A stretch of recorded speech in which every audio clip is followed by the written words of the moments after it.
Bonjour à toutes et à tous et bienvenue dans ce tutoriel concernant Logic Pro 10. Alors aujourd'hui, je vais vous montrer comment transformer un pad d'un contrôleur MIDI en pad pour jouer sur un VST.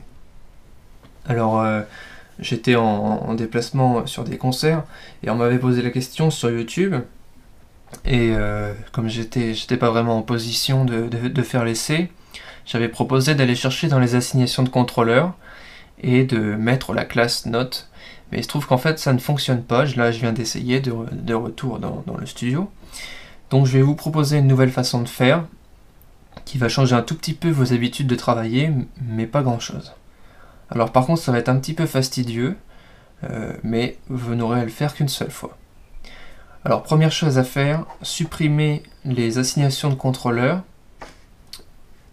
qui sont ici, surface, assignation de contrôleur, et vous supprimez toutes vos assignations de votre contrôleur à utiliser. Vous pourrez les récupérer ici, dans Réglages par défaut. Alors maintenant, on va aller dans l'environnement MIDI, dans Fenêtre, ouvrir l'environnement MIDI. On en avait déjà parlé un petit peu quand on voulait transformer les arpégiateurs en région MIDI. Alors encore une fois, j'ai pas tellement de temps de vous expliquer comment ça fonctionne en détail, parce que c'est une vraie usine à gaz. Par contre, je vais vous montrer comment réaliser ce que vous voulez faire. Et on démarre tout de suite. Donc ici, on a nos entrées, là, à gauche, et l'entrée séquenceur, c'est entre guillemets notre sortie. Donc ce qu'on va faire déjà, c'est qu'on va mettre un transformateur. Voilà. Ici, slider knob, ça correspond à mon entrée sur le Mac qui reçoit la sortie de mon Nano Control 2. Donc, je vais le relier au transformateur. Voilà. J'essaie d'agencer un peu pour que ça soit bien lisible. Voilà, je vais mettre ça là parce que ça va prendre un petit peu de place. Je vais mettre un moniteur ici. Voilà. Et tout de suite, je rajoute un transformateur. Vous allez comprendre pourquoi plus tard. Et de ce transformateur, je vais à mon entrée séquenceur.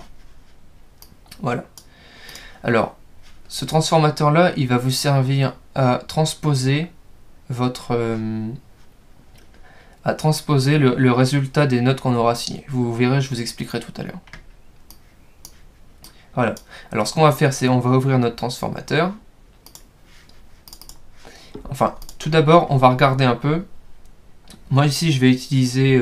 j'ai pas de pad sur ce contrôleur, donc je vais utiliser les boutons solo, mute et record. Donc je vais essayer le premier bouton solo. Et il apparaît ici 32.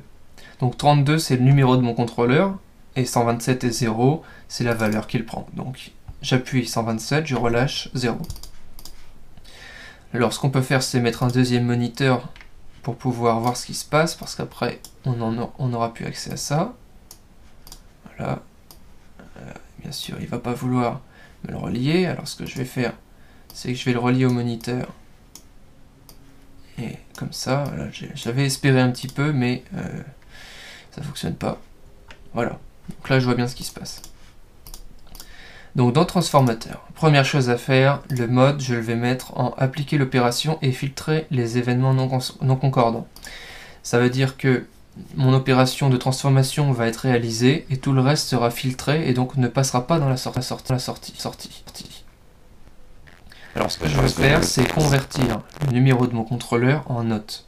Donc ici dans mon état, je vais mettre égal, parce qu'on recherche quelque chose qui est égal, et on va prendre la commande, donc le numéro de la commande. L'octet de données, ce sera le numéro de la commande, donc ici c'était 32. Donc ça c'est ce qui concerne les conditions, et maintenant je vais filtrer cette condition, enfin la transformer. Donc je vais faire réparer, parce que je veux plus une commande, mais une note. Et ici, dans mon octet, je fais réparer et je vais venir lui mettre une note. Donc ici, admettons, ce sera, je sais pas moi, Do 1. Ensuite, je peux fermer cette fenêtre. Donc maintenant, si j'appuie sur mon bouton solo, ça fonctionne.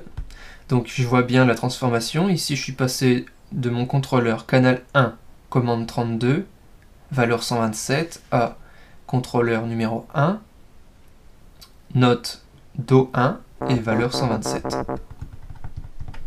Voilà. Alors, ce qu'on peut faire déjà, c'est enregistrer notre travail. Donc pour ça, je vais quitter cette fenêtre, je vais aller dans Fichier et enregistrer comme modèle. Et je vais l'appeler pad.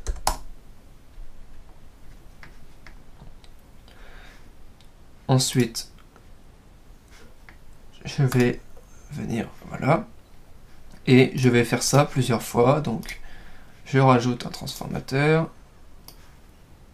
voilà. Je le reparamètre pareil, hein, donc je vais un peu plus vite là, une fois que vous avez compris. Hop, donc par contre mon contrôleur c'était le 33 je crois, le suivant, non 48 parce que c'est une autre ligne, donc 48.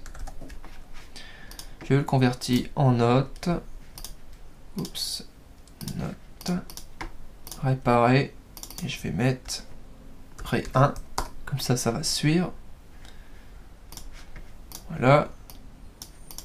Et je vais faire ça plusieurs fois. Oups. Ne surtout pas faire copier-coller, ça fonctionne pas très bien. Voilà, c'est ce que je vais voir. Ah si, là ça fonctionne. Mais il faut pas qu'il soit relié en fait. Si vous reliez et que vous faites copier-coller, alors là c'est un vrai bazar. Alors voilà, 64. Je vais lui mettre Mi 1. Bon, bien sûr, si j'ai besoin de mettre les demi-tons, je mettrai les demi-tons. Hein. Après, il faudra venir les modifier par la suite. Hop. Hop. Voilà, ça fonctionne.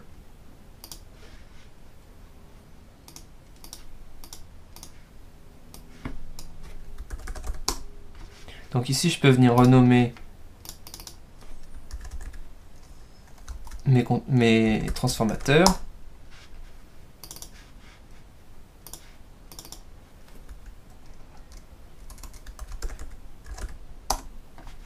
Voilà, donc kick, snap, crash. Donc là, je vais venir chercher un VST de batterie, par exemple, parce que bon, l'utilisation des pads s'y prête plutôt bien. Je prends la première batterie qui vient. Ah, j'y ai presque cru, on y était presque. Je vais chercher la note qui correspond à ma crash.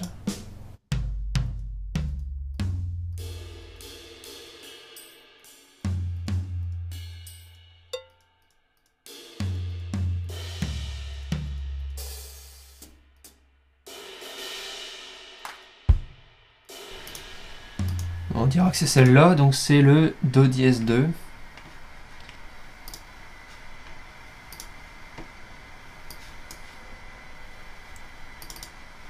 Donc ici je mets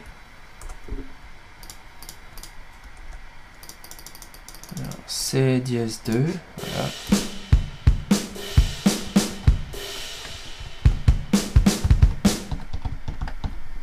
Voilà, ça fonctionne.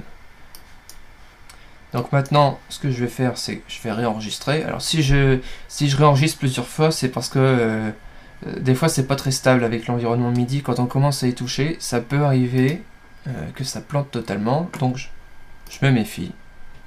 Donc je réenregistre comme modèle et j'écrase l'autre. Voilà. Alors maintenant, vous voulez sûrement savoir pourquoi j'ai mis un autre transformateur.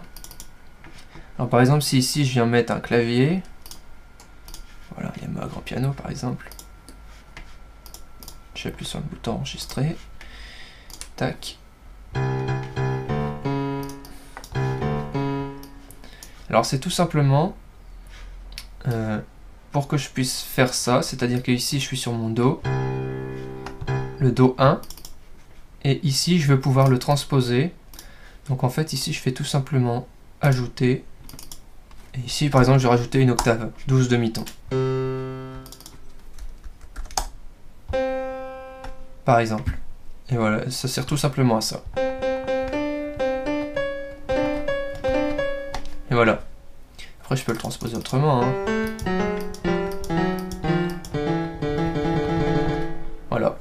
Donc là, c'est vraiment très réactif, hein. Il n'y a aucun souci là-dessus.